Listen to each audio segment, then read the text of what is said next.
Nous sommes les générations sacrifiées par les économistes du marché financier et leurs pseudo-études de fumée.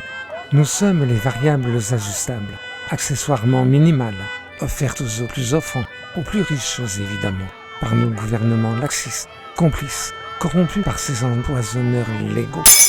Amiante, additifs, pesticides, plastique, métaux lourds, aluminium, titane, CO2, polluants dits éternels.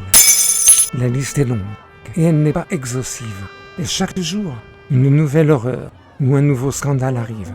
Et tous ces gens qu'on a élus, censés nous protéger, censés nous représenter, tout parti confondu, ferment les yeux, regardent juste ce qui les arrange, parfois s'en mettent plein les poches. Dans tous les cas, noient le poisson, pour leurs amis, pour les lobbies, pour qui nous ne sommes rien que des sous-merdes qui rapportent.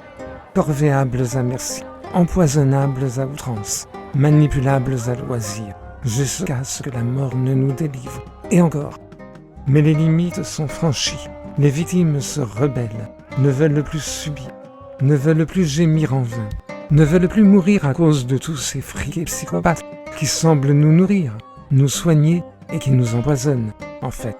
Tout ça pour un jet privé de plus, pour un yacht de plus, pour 1 milliard de plus, en se foutant pas mal que l'on crève. Et tous ces meurtriers, empoisonneurs, pollueurs de masse, ces égoïstes sans limite, nous tuent et tuent nos enfants, à petit feu. On en a marre. On peut les virer, une bonne fois pour toutes. Action directe, sabotage, grève générale, ne sont plus des mots en l'air. Demain sera plus clair, sans tous ces parasites qui plombent notre vie, notre santé, nos droits. Les résistants se sont battus pendant 5 ans, mourant pour la victoire contre la barbarie. La barbarie est revenue sous un autre visage, et les corbeaux sont de retour sur le pays que l'on enchaîne. Je les entends, amis, mais nous n'oublions pas que chacun de nos droits fut acquis par des luttes, jamais par les urnes. Nous ne lâcherons rien, jusqu'à la fin, jusqu'à la victoire complète de la vie.